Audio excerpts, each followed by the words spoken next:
Voilà pour les titres. Mesdames, Messieurs, bonsoir et bienvenue dans cette édition de 20h que nous ouvrons par ce communiqué du gouvernement de la République du Mali suite à la libération des otages français. Le gouvernement de la République du Mali a appris avec une grande satisfaction la libération des 4 otages français enlevés le 16 septembre 2010 à Arlit au Niger par des groupes terroristes. Les autorités maliennes félicitent son Excellence le président de la République du Niger qui a œuvré inlassablement pour obtenir la libération de Thierry Doll, Daniel Laribe, Pierre Legrand et Marc Ferré. Le gouvernement de la République du Mali félicite le gouvernement français et s'associe à la joie des 4 otages et de leurs familles qui ont vécu 3 ans d'épreuves de souffrance et de calvaire. C'était là le communiqué du gouvernement par rapport à cet événement. Maintenant, revenons en images. Ils étaient détenus depuis 3 ans maintenant. Ils ont été enlevés, je rappelle, le 16 septembre 2010. Et c'est le président du Niger, Mahamadou Issoufou, qui serait à l'origine de cette libération. Les réactions pleuvent de partout. Ici, le gouvernement malien salue cette libération des otages. Voyons ce commentaire avec Sidiki Dambélé. Ils sont enfin libres. Thierry Doll, Daniel Laribe, Pierre Legrand et Marc Ferré. Ils avaient été enlevés par AQMI, Al-Qaïda au Maghreb islamique en septembre 2010 sur la base d'Arlit au nord du Niger en compagnie de 3 autres personnes, une française, un malgache et un togolais. Ces 3 otages avaient été libérés au bout de 6 mois. L'on était sans nouvelles des 4 Français depuis 2 années, tantôt au nord du Mali, tantôt au Niger. Ils avaient même été donnés pour morts un moment. Une information vite démentie par leur ravisseur qui avait transmis cet été une vidéo et que les familles ont pu voir. Pour leur libération, AQMI exigeait le retrait des troupes françaises d'Afghanistan et une enveloppe d'au moins 90 millions d'euros, refus catégorique de la France. Selon nos informations, ils ont été libérés à la suite d'une opération éclair menée au milieu de la nuit par Nigériens et Français. On n'en sait pas plus pour le moment. 3 ans. 3 ans d'épreuve pour ces ressortissants, capturés, détenus par des geôliers sans scrupules. 3 ans. 3 ans de souffrance pour des familles qui vivaient un calvaire et qui sont aujourd'hui soulagées. Aujourd'hui, c'est la joie pour les familles des otages qui sont restées mobilisées tout au long de ces 3 ans. On se souvient notamment de la marche qu'elles avaient organisée en pleine nuit dans Paris le 16 septembre dernier. Une marche au cours de laquelle elles étaient passées par différents lieux de pouvoir pour y remettre des courriers afin que personne n'oublie leurs proches. Voilà, des otages désormais libres. Retour ici à Bamako à l'initiative de l'UNFPA et ses partenaires. Une rencontre se tient sur le dividende démographique. Entendez là la croissance économique résultant de l'évolution de la pyramide des âges des populations d'un pays. À travers cette rencontre, cette organisation entend appuyer le gouvernement dans sa vision politique d'intégration de la dimension démographique dans les stratégies de développement. Compte rendu Bourama Traoré. 14,5 millions d'habitants, c'est la population du Mali selon le recensement de 2009. Pour l'UNFPA, la population sera d'1 demi-million de personnes par an, d'où la nécessité de maîtriser cette croissance démographique et surtout de permettre à notre pays de profiter de son capital humain. C'est toute l'importance du dividende démographique. Le dividende démographique survient lorsque la baisse du taux de natalité entraîne des changements dans la distribution par âge d'une population. Le dividende démographique en tant que tel ne peut pas fouetter un développement. Il y a des mesures d'accompagnement appropriées qu'il faut justement engager. Ce qu'on appelle la valorisation du capital humain.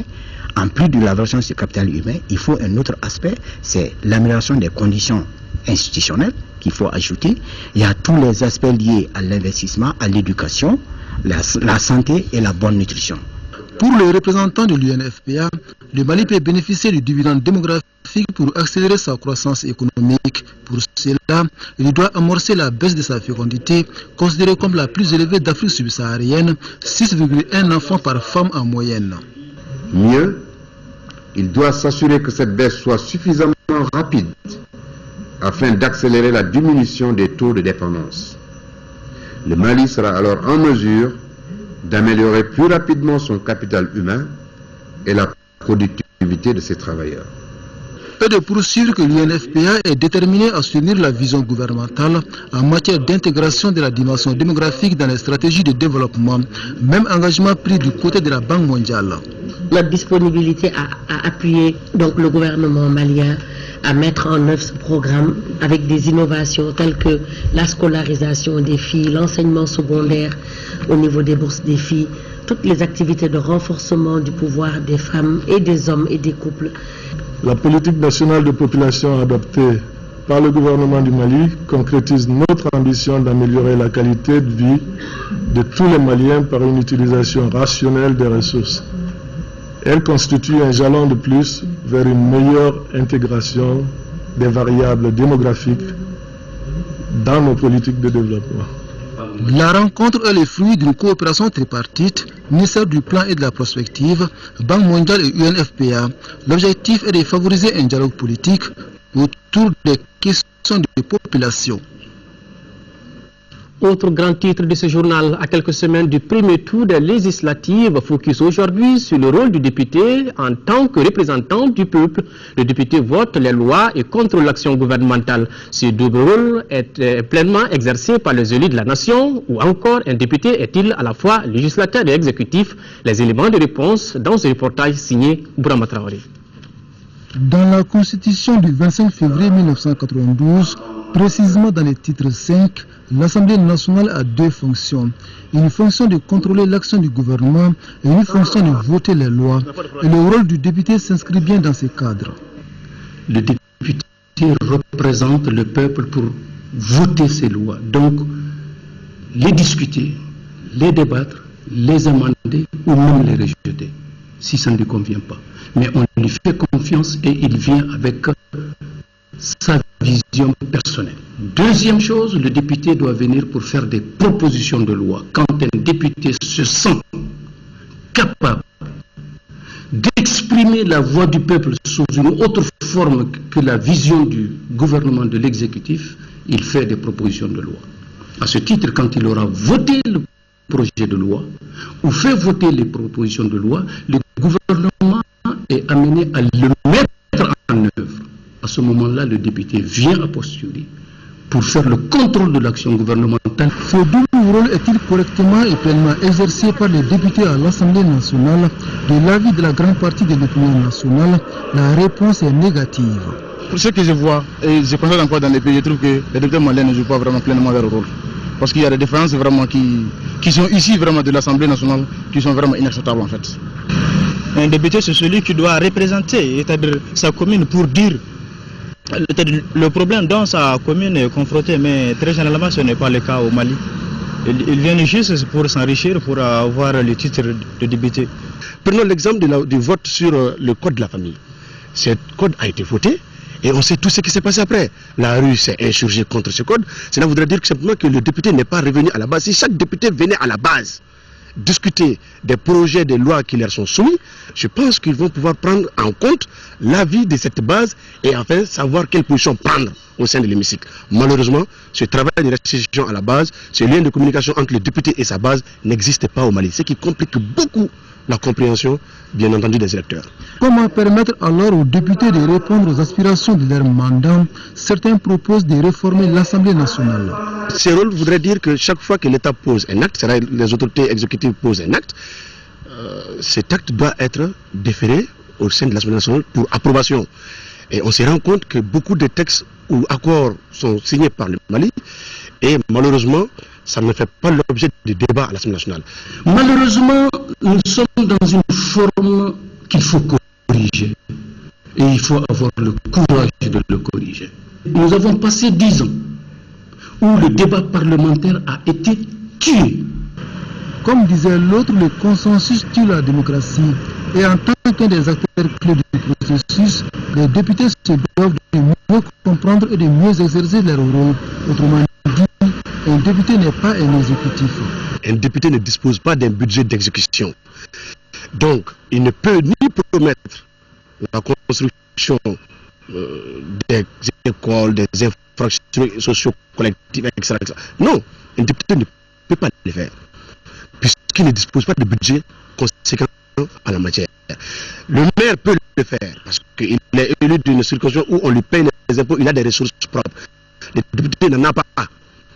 Donc il ne peut pas promettre, il ne peut pas construire, il ne peut rien faire.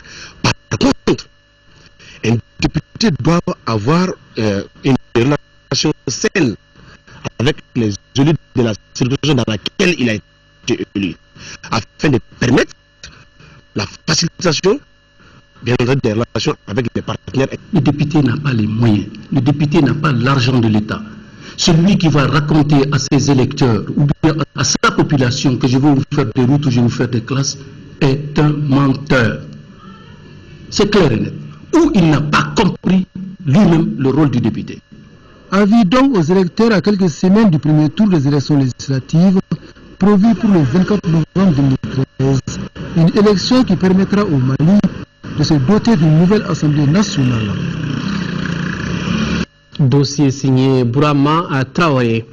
L'association Gandakoy prend acte de la levée des mandats d'arrêt contre certains leaders des mouvements rebelles et scissionnistes ainsi que les résolutions des États généraux de la décentralisation invitant à une large concertation du peuple malien avant toute tentative de réaménagement du territoire. Gandakoy a également suivi avec un grand intérêt les déclarations unionistes des leaders traditionnels et coutumiers des communautés Kel, Tamashek, des régions de Gao, Kidal et Tombouctou. Gandakoy rappelle que son objectif principal demeure la sécurité, la libre circulation des populations et de leurs biens et la convivialité des populations. Persuadé que la justice suivra son cours, Gandakoy rassure les uns et les autres de son indéfectible soutien à toute initiative visant cet objectif et ne ménagera aucun effort pour la quiétude et le meilleur vivre ensemble sur le territoire national et plus particulièrement dans les régions du Nord. Vive la République du Mali, unie, indivisible et forte de sa diversité.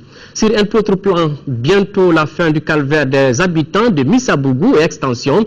La station compacte d'eau potable installée au bord du canal de Missabougou sera opérationnelle et fournira aux populations de l'eau potable en fin décembre prochain. Elle permettra à plus de 120 000 personnes d'accéder à l'eau potable. Cette infrastructure, qui a coûté 8 milliards de francs CFA, a été visitée cet après-midi par le ministre de l'Énergie et de l'Hydraulique. Reportage Boubacar Sissoko. Cette nouvelle station compacte d'eau potable de Missabougou est un espoir pour la desserte d'eau potable à Bamako. Les travaux arrêtés lors des événements de mars 2012 ont repris et avancent normalement. Les travaux sont avancés à un stade de 83%, avec des prévisions d'achèvement pour la fin de l'année, de produire de l'eau potable pour la fin de l'année. Les chiffres seront remises après la production d'eau potable parce que tout ne sera pas terminé du point de vue génie civil. Donc, mais la production d'eau, les gens auront de l'eau. C'est ça le but pour la fin de l'année. Cette station compacte est installée au bord du canal de Missabougou. Elle sera opérationnelle et fournira l'eau potable en fin décembre 2013. Elle est financée à hauteur de 8 milliards de francs CFA par l'Agence française de développement. Le chantier se poursuit avec le planning déjà préétabli. Et je pense que si tout va bien, d'après ce que les parties contractantes m'ont confirmé, la station sera disponible d'ici fin janvier au plus tard. La station compacte d'eau potable de Missabougou augmentera la capacité de production de Bamako de 12 000 m3 par jour. Au dire du ministre Keita, le gouvernement mettra tout en œuvre pour que la station de pompage de Kabbalah voie le jour. Cela permettra à 1 200 000 personnes d'avoir accès à l'eau potable. C'est un projet qui va coûter dans sa première phase à peu près 165 milliards de francs CFA et il va produire à peu près 144 000 millions de mètres cubes d'eau par jour. Aujourd'hui, je peux confirmer que l'ensemble des bailleurs de fonds ont confirmé leur participation au financement de ce projet. Les conventions de financement seront normalement signées d'ici fin janvier 2014 et les travaux en tout cas démarreront à mon avis courant 2014 pour 4 ans. Auparavant, le ministre a visité la station compacte d'eau potable de Manyambougou, installée à quelques encablures de celle de Missabougou, qui a une capacité de production d'eau potable de 20 000 m3 par jour. Les assises du 4e congrès du Comité national de la jeunesse du Mali se tiendront les 27 et 28 novembre prochains ici à Bamako. La commission d'organisation a rencontré ce matin les journalistes pour leur donner l'information. Une activité qui sera placée sous le signe de la réconciliation entre les jeunes. Mohamed Diarra. Élection à la tête du Conseil national de la jeunesse du Mali, le compte à rebours commence. Le renouvellement du bureau des instances de cette organisation fêtière est prévu les 27 et 28 novembre prochains. Le dépôt des listes de candidatures au niveau régional et local débute la semaine prochaine. À l'image de l'élection présidentielle, la jeunesse du Mali souhaite organiser une élection apaisée et transparente afin de tourner la page des crises qu'elle a connues ces 3 dernières années. C'est cette information que la commission d'organisation a partagée avec la presse. Le Conseil a traversé ces 3 dernières années une situation difficile due aux crises que le pays a connues depuis 2011 à nos jours. Mais grâce à la créativité des jeunes et au dialogue légendaire de notre pays, le Forum de Ségou a amené tous les jeunes à aller dans le même sens. C'est ce qui a permis au comité exécutif de créer une commission inclusive de renouvellement des instances et d'organisation du 4e congrès. Le 4e congrès du CNJ Mali est prévu à Bamako. Peuvent faire acte de candidature les jeunes membres des associations affiliées au CNJ. Le président sortant Abdoulaye Touré, frappé par la limite d'âge, est out de la compétition. Le ministre des Affaires étrangères et de la coopération internationale, Zabi Ould Sidi Mohamed, participe depuis ce matin à Abidjan aux travaux de la 4e retraite des envoyés spéciaux, médiateurs et autres hauts responsables impliqués dans les efforts de promotion de la paix, de la sécurité et de la stabilité sur le continent africain. Cette réunion permettra de porter un regard rétrospectif sur le parcours de l'UIA et la contribution des partenaires internationaux dans le domaine de la paix et de la sécurité en vue de tirer les leçons de l'action entreprise et d'identifier les voies et moyens du renforcement des efforts visant à promouvoir durablement la paix, la sécurité et la stabilité en Afrique. Hors de nos frontières maintenant, au Sénégal, le Premier ministre Aminata Touré était devant les élus de la nation pour ce premier face-à-face avec les députés. Aminata Touré a dévoilé la politique de son gouvernement. Effervescence autour de l'Assemblée nationale sénégalaise. Les comités de soutien acquis au pouvoir sont fidèles au poste. Tapis rouge pour les invités. Tout est prêt pour l'arrivée de Madame le Premier ministre. En boubou jaune et mauve, symbole de dynamisme et sérénité, Aminata Touré vient défendre les priorités de son gouvernement. Son premier grand discours depuis sa nomination il y a 2 mois. Nous comprenons bien l'aspiration de nos compatriotes à vivre mieux, à satisfaire leurs besoins essentiels, à avoir des emplois, à accroître leurs revenus. Ces demandes concrètes relèvent d'une quête bien légitime de plus de progrès économique et social. Répondre aux urgences sociales, corriger les inégalités, relancer l'économie et la croissance, renforcer l'état de droit, voici les principaux engagements de celle que les Sénégalais surnomment Mimi Touré. Les députés de la majorité présidentielle sont séduits. Certains opposants critiquent un discours aux airs de déjà-vu. Nous avons entendu des programmes par-ci, des programmes par-là, des projets qui ont fait ceci, des projets qui vont faire cela. Je crois que ce n'était pas en tout cas moi mon attente. Ce n'était pas aussi l'attente de la majorité des Sénégalais. Et à des questions précises, nous n'avons pas obtenu de réponse précise. À quand la fin des délestages? À quand la baisse effective des prix des denrées de première nécessité? Depuis plusieurs mois, la colère sociale monte. En cause, la cherté de la vie et les coupures de courant et d'eau potable. Pour l'eau, on rouvrira des forages destinés à alimenter la capitale, annonce le Premier ministre. Des réponses concrètes, c'est ce que réclame une population lassée des promesses sans lendemain. En République démocratique du Congo, l'ONU appelle à des négociations après la débâcle du M23. Face à cette situation, le Conseil de sécurité s'est même réuni en urgence. À la une de la presse congolaise ce matin, la spectaculaire offensive des troupes gouvernementales dans l'est du pays. En 4 jours seulement, l'armée appuyée par les forces de l'ONU a reconquis les bastions des rebelles du M23, occupés depuis plus d'1 an. Une reconquête éclair qui s'explique par plusieurs raisons. L'administration Obama a exigé du Rwanda de ne plus soutenir le M23. Ça, c'est important, un facteur important. Le gouvernement aujourd'hui commence à payer la solde. La solde commence à arriver en entièreté auprès des militaires au front. Et à ce moment-là, les militaires sont requinqués, le moral au zénith. Les résultats ne pouvaient que suivre. Chassés de leur fief, les rebelles se sont repliés dans les collines de Bunagana, à la frontière ougandaise. Et face au risque de contre-offensive, le Conseil de sécurité des Nations Unies s'est réuni en urgence. Seule issue possible pour éviter une escalade de violence, la reprise des négociations de paix suspendues depuis 3 semaines. Nous espérons que le mouvement rebelle a bien été châtié et que les négociations vont reprendre. Du côté du gouvernement, le ministre de la Défense a dit que Kinshasa était prêt à négocier. Une affirmation pour le moment non confirmée par Kinshasa, mais pour certains représentants politiques congolais, pas question de négocier avec la rébellion. Le M23 a été déclaré par la communauté internationale comme étant une force négative. Alors comment la même communauté internationale va demander encore au gouvernement de la République démocratique du Congo d'aller négocier avec une force négative? C'est comme si vous demandez aux États-Unis d'aller négocier avec Al-Qaïda. Signe du recul massif des rebelles, des centaines d'habitants qui avaient fui les combats ont repris la route pour rentrer chez eux. Retour à l'actualité nationale à Sikasso, les réformes de l'Union économique et monétaire ouest-africaine UEMOA étaient au cœur d'une rencontre qui a regroupé les opérateurs économiques, la société civile et les membres de l'UEMOA. Objectif recherché, contribuer à améliorer l'application des textes communautaires au Mali. Fatoumata Diallo. Au cours de cette rencontre de Sikasso, il s'agissait pour les membres de l'Union économique et monétaire ouest-africaine UEMOA de sensibiliser les décideurs, la société civile et les acteurs économiques sur l'application des dispositions réglementaires communautaires qui régissent la structure et les difficultés y afférentes.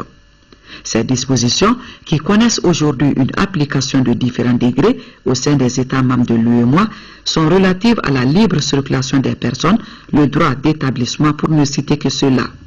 La mise en œuvre effective des réformes ainsi proposées revient à nos États membres qui sont invités à les dérouler suivant une feuille de route et des chronogrammes déterminés.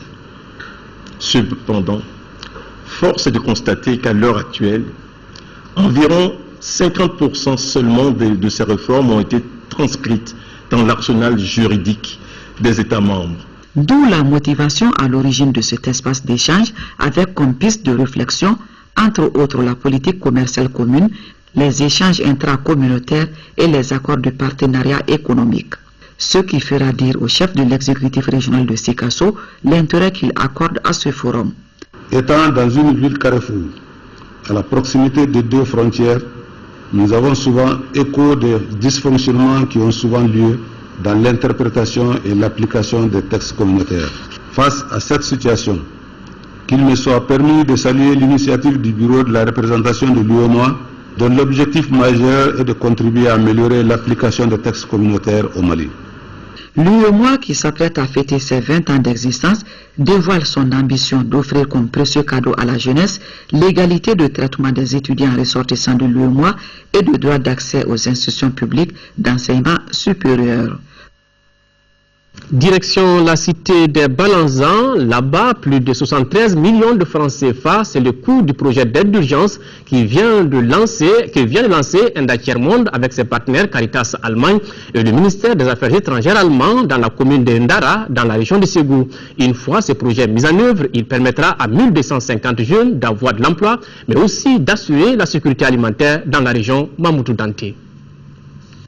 Le remblayage de 11 km de pistes rurales en latérite allant du village de Nanko à la route N6, le sucrement avec la construction de quelques kilomètres de canaux d'évacuation des eaux de pluie dans la route d'Ingara à 30 km de Ségou. Ce projet employera 1250 travailleurs, tous de la commune rurale d'Ingara, sur le financement du ministère allemand des Affaires étrangères et l'ONG Caritas Mali, pour un montant environ 73 500 000 francs CFA. Je lance un appel aux populations de la commune, en général aux autorités locales,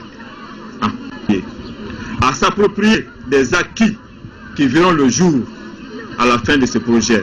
À travers Cash for Hugo, qui signifie en français argent contre travail, permettra aux populations de cette commune d'être à l'abri des méfaits de la mauvaise saison agricole. Ces travaux à haute intensité de main-d'œuvre permettront non seulement de soulager les populations de la faim par l'obtention d'argent liquide pour acheter les grains, mais aussi d'assurer une meilleure circulation des populations et de leurs biens, une protection des 3 villages contre les inondations.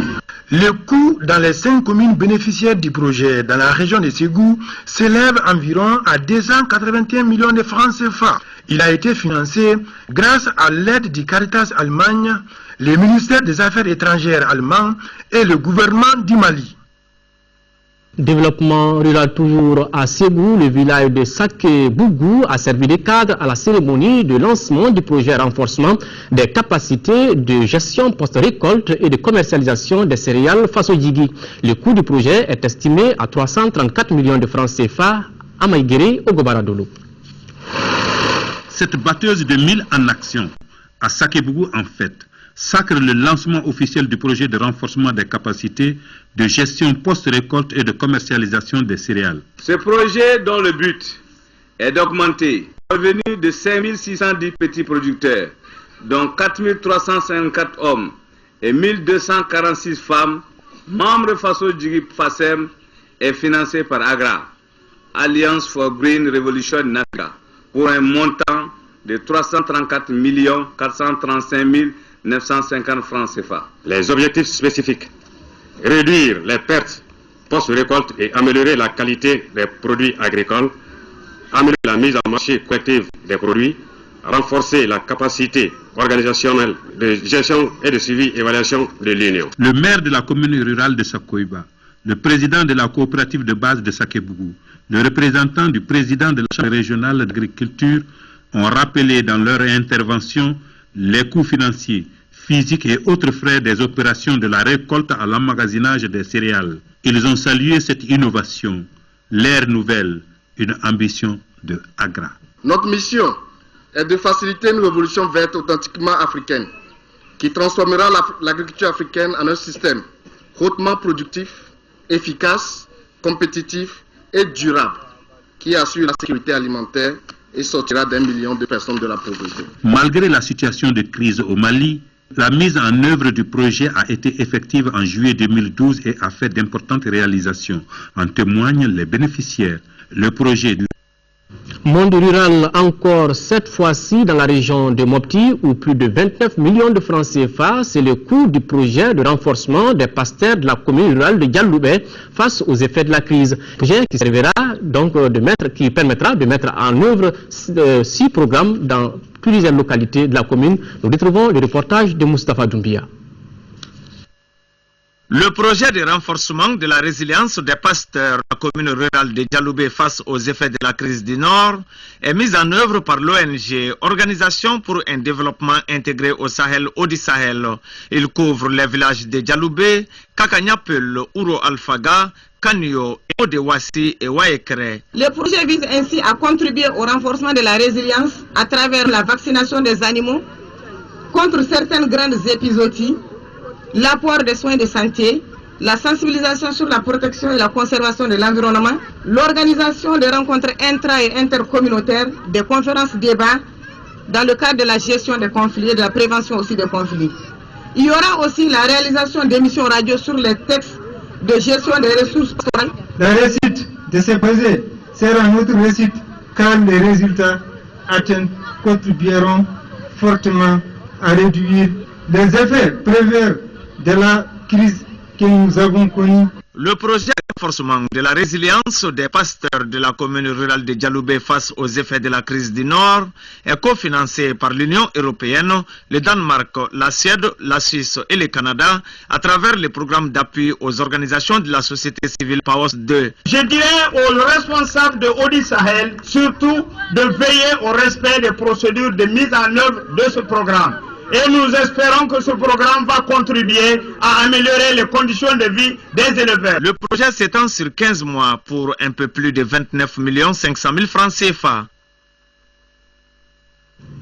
Le ministère de la Défense et des anciens combattants vole au secours de la police de Gao avec des pick-up.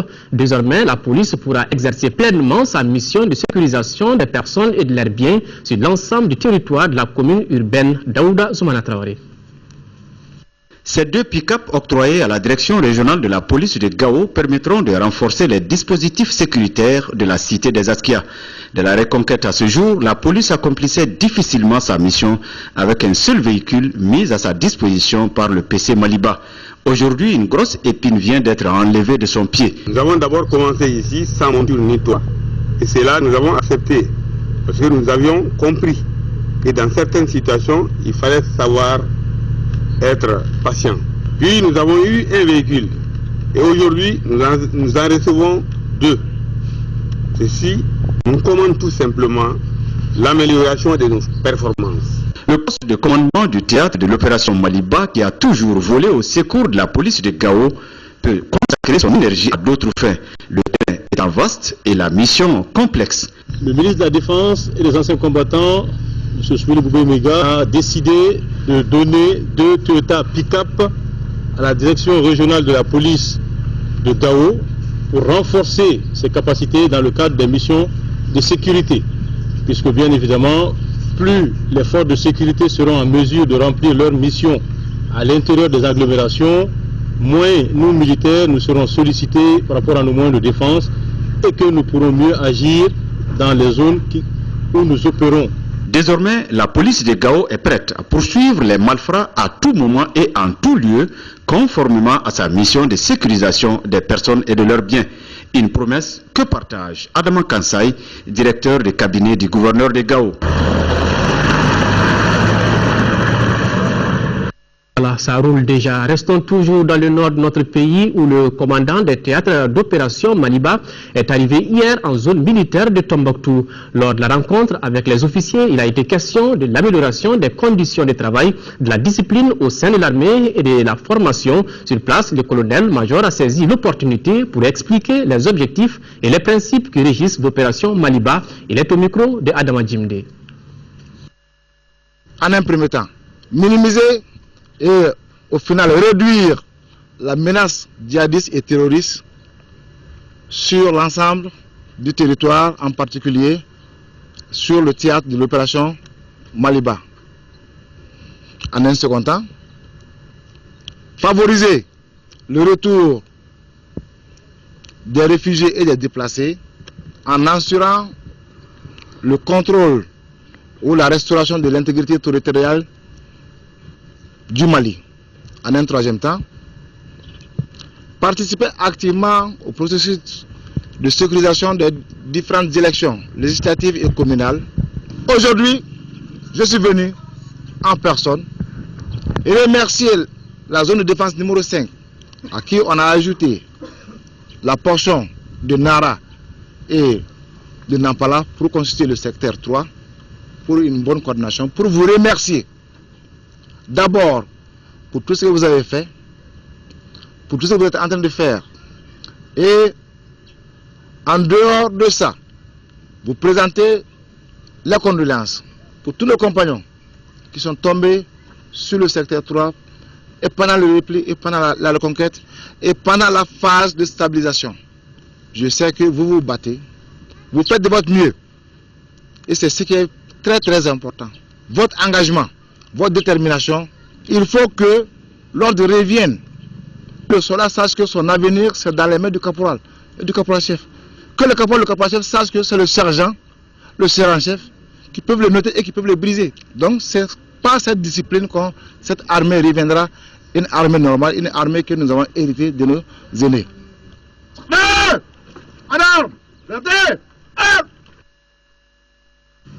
Le réseau pour la gouvernance et la citoyenneté vient de lancer 2 projets au profit des femmes de sang. Le premier est relatif au renforcement du leadership féminin en vue d'un accès équitable des populations aux services sociaux de base. Et le second, lui, concerne une unité de production et de commercialisation des produits agricoles locaux à sang.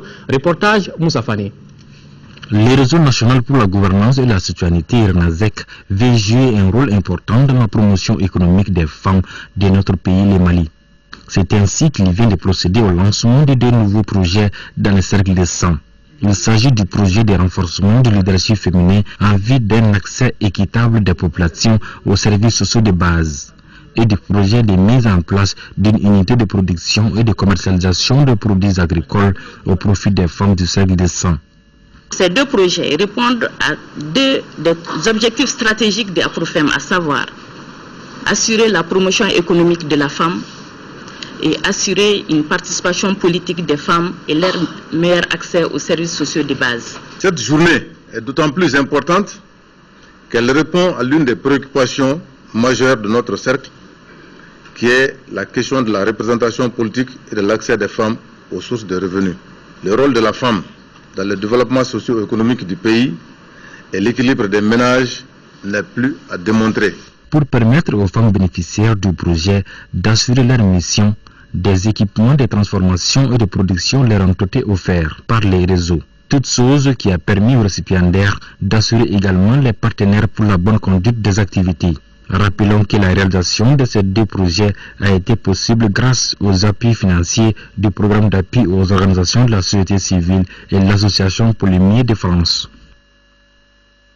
Dans le cadre des visites de prise de contact avec les structures relevantes de son département, le ministre de la Promotion de la Femme, de la Famille et de l'Enfant a effectué hier une visite à la Direction nationale de la promotion de l'enfant, de la famille et à la Direction générale de la Cité des enfants. Après la visite des locaux, le ministre et la délégation qui l'accompagnaient ont rencontré le personnel des deux structures pour échanger sur les missions et les difficultés rencontrées dans la mise en œuvre de leurs projets et programmes. Après avoir réaffirmé son engagement à porter les solutions aux différentes préoccupations, le ministre a exhorté le personnel au travail bien fait et collégial. Le chargé d'affaires de l'ambassade de l'Inde au Mali était l'invité des autorités de la commune rurale de Wélé-Sébougou. Sur place, les diplomates indiens ont visité certaines infrastructures réalisées par la commune. Adama Koulibaly. Une journée pleine pour Nikhilesh Mohandira. Dans le Djitoum, dans la commune rurale de Wélé-Sébougou, le diplomate indien accompagné par son épouse a visité le stade municipal, l'hôpital communal, des infrastructures en chantier et les installations de l'énergie qui fonctionnent avec des panneaux solaires. Le diplomate indien était l'invité des autorités de la commune rurale de Wélé-Sébougou. Avant les visites, M. Dirar a été reçu avec tous les honneurs par les populations du village de Beneko sous les sons des différents folklores du milieu. Une occasion pour Nikhilesh de rappeler les bonnes relations entre l'Inde et le Mali dans le domaine de l'énergie et l'éducation avec la disponibilité de bourses pour les étudiants. Le corps de la paix vient d'apporter un appui à certaines universités et établissements scolaires de notre pays. C'est ainsi que l'école normale supérieure, ENSUP et la faculté des lettres ont bénéficié de 248 cartons de livres d'anglais. Les cérémonies de remise ont eu lieu et aujourd'hui, la valeur de l'opération est estimée à 5 millions de francs CFA, compte rendu à Gali Agagissa. Le livre est un manuel indispensable pour l'enseignement et l'apprentissage. Cependant, nos établissements scolaires et universités souffrent de l'insuffisance ou du manque de ce document incontournable dans l'espace scolaire. C'est pour pallier cette insuffisance que le corps de la paix américain a inscrit la dotation des écoles en manuel dans son programme d'appui au Mali. Il y a plus que 11 000 livres qui vont être papier 12 établissements au Mali. Le coût total, c'est plus que 11 000 $. L'INSUP et la faculté des lettres et des sciences du langage ont bénéficié des premières tranches de cette donation. Le premier établissement a reçu 125 cartons, soit 3500 livres d'anglais, et le second 123 cartons. Les responsables de ces écoles ont salué ces gestes qui vont contribuer à améliorer les conditions de travail des bénéficiaires. Le développement d'un pays se mesure à la qualité de ses ressources humaines. Ces livres vont servir à former et à améliorer la qualité de cette ressource humaine indispensable au développement d'un pays. Nous prenons solennellement l'engagement de tout mettre en œuvre pour que ces livres soient utilisés à bon escient. Nous avons l'habitude de recevoir des livres, mais 3411 d'un coup, sauf erreur ou omission de ma part, en tout cas je ne m'en souviens pas trop. Et c'est pourquoi nous avons souhaité, et bien toujours dans le cadre de la coopération, une présence plus accentuée de votre pays. Quant au représentant du ministre de l'Enseignement supérieur et de la Recherche scientifique, il a invité à la consolidation de ces partenariats au profit du monde de l'éducation. Voilà, l'activité c'était donc hier lundi. Éducation toujours, cela s'appelle la reconnaissance du mérite. Le jeune Soumana Konaré du complexe scolaire Kola Koba de Nyono a été classé premier national cette année au BT2 avec une moyenne de 8,13 assortie d'une mention excellent. Samedi, à travers son école, toute la ville s'est mobilisée pour reconnaître ses efforts. Le complexe scolaire Kola Koba de Nyono lui a offert une bourse d'1 million de francs CFA pour qu'il puisse poursuivre ses études à l'université. Bon vent à ce jeune Soumana Konaré du complexe scolaire Kola Koba. Voilà, c'est sur cet élément que s'achève ce journal au nom